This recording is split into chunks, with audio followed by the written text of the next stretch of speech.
جان صاحب اب یہ سوال پیدا ہوتا ہے کہ آج جو معاہدہ امریکہ کے ساتھ قطر کا تھا یا باقی مڈل ایسٹرن کنٹریز کا تھا دفاع کے لیے، وہ تو فیل ہوتا ہوا نظر آ رہا ہے نا. یعنی معاہدے کے دو رخ ہوتے ہیں، ہم آپ کو پیسے دیں گے، آپ دفاع دیں گے. دفاع تو نہیں پرووائڈ کر سکا امریکہ، یہاں تک کہ ٹائم پر بھی نہیں بتا سکا، جبکہ قطر کہہ رہا ہے کہ حملے کے 10 منٹ بعد امریکہ نے یہ بتایا کہ وہاں اٹیک ہونے والا ہے. سو کنسیڈرنگ دس، ہم تو ہمارے ڈیفنس بجٹ پہ بھی بہت بات ہوتی ہے، ہمارے فوج پہ بھی بہت بات ہوتی ہے، لیکن یہاں آ کر بندے کو ریئلائز ہوتا ہے، کسی بھی شخص کو ریئلائز ہوتا ہے کہ یہ چیزیں کتنی امپورٹنٹ تھی. آج بھی اگر یہ ممالک اپنا ڈیفنس سٹارٹ کرے، اپنی ڈیفنس فورسز کو بلڈ کرنا شروع کریں، تو کیا یہ کر پائیں گی؟ اور اسپیشلی کنسیڈرنگ کہ یو ایس کی اتنی بڑی وہاں پریزنس ہے اس کے ہوتے ہوئے. جی thank you very much Anika for the invite, اور امبیسڈر صاحب کو بھی میرا بہت سلام، اور آپ کے پارٹیسپینٹس کو بھی. دیکھیں، دو چیزیں ہیں جی، اسٹریٹجک سوورینٹی اور اسٹریٹجک اٹانومی جی، کہ آپ اس پہ کتنی اپنی اٹانومی رکھتے ہیں. ہم نے بھی وار آن ٹیرر کے بعد یہی سیکھا کہ ہم لوگوں پہ اگر ڈیپینڈنٹ رہیں گے تو ہمیں کسی نے ڈیفینڈ نہیں کرنا، اور پاکستان نے اپنی اسٹریٹجک اٹانومی پہ کام کیا اور اپنی وار ہم خود ہی لڑ رہے ہیں. یہ کام ان سب کو کرنا ہوگا. ابھی جو اعزاز صاحب بھی بات کر رہے تھے، آپ نے بھی انٹرو میں بات کی، دیکھیے امریکہ نے ان کو جو سیکیورٹی پرووائڈ کرنی ہے، امریکہ ان کو سب سے زیادہ ڈراتا، جو مین تھریٹ کاؤنٹ کرتا ہے نا جی، وہ ایران کا ہی کرتا رہا ہے.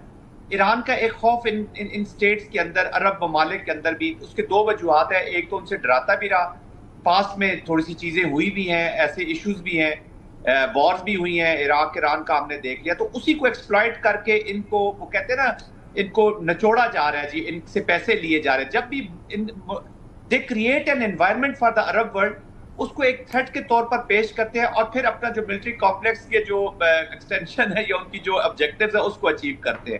تو میں تو چونکہ بڑا کلوزلی ان کو آبزرو کیا جی ان کے ساتھ رہ کر، تو یہ انہوں نے they were more focused on Iran. اور ساتھ ہی ٹیسٹ اپروول، بالکل اپروول ہے، امبیرسمنٹ ہے قطر کے لیے، اسٹریٹجک پارٹنرشپ کی امبیرسمنٹ ہے، پیس کے لیے امبیرسمنٹ ہے کہ آپ نے ان کو اپروول بھی دیا ہوا ہے، وہ حملے بھی کر رہے ہیں، اور آپ ان کے ساتھ ان کو ہیلپ آؤٹ کیا. This is part of the design. Help کیسے کرتے جی؟ جب انیشل سٹیجز میں ہی قطری پرائم منسٹر کا یہ سٹیٹمنٹ آ گیا کہ ہم نیگوسیشنز کو جاری رکھیں گے، جو پیس پروسیس ہے اس کو نقصان نہیں ہوگا، تو دیٹ واز کلیئر انڈیکیشن. پھر آپ نے جو بات کی انیکا کہ یہ کر پائیں گے یا نہیں کر پائیں گے، دیکھیں ریاستوں کے پاس کیپیسٹی بھی ہو جاتی ہے، کیپیبلٹی بھی ہوتی ہے.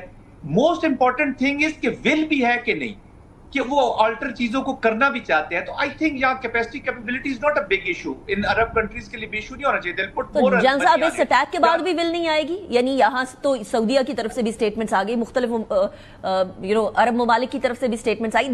there's a feeling of unease as well in the Arab world. تو اب بھی ول نہیں آئے گی آپ کو لگتا ہے؟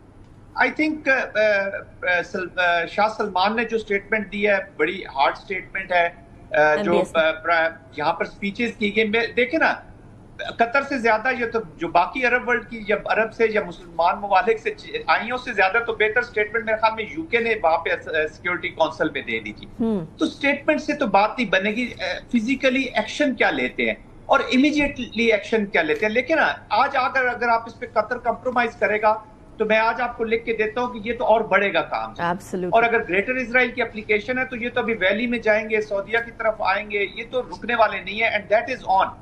ایبسلیوٹلی. رول بیس سوسائٹی تو رہی نہیں ہے، تو آپ نے نا اپنی ڈیٹرس کریٹ کرنی ہے جی. وہ دیکھتے ہیں کہ ڈیٹرس کریٹ، اگر رول بیس سوسائٹی رہتی جل صاحب، تو پھر آئی سی سی، آئی سی جے اور یونائٹڈ نیشنز کی جتنی ریزولوشنز ہیں اور جتنے ان کے اعلامیے ہیں ان کے اوپر فالو کیا جاتا. So you right.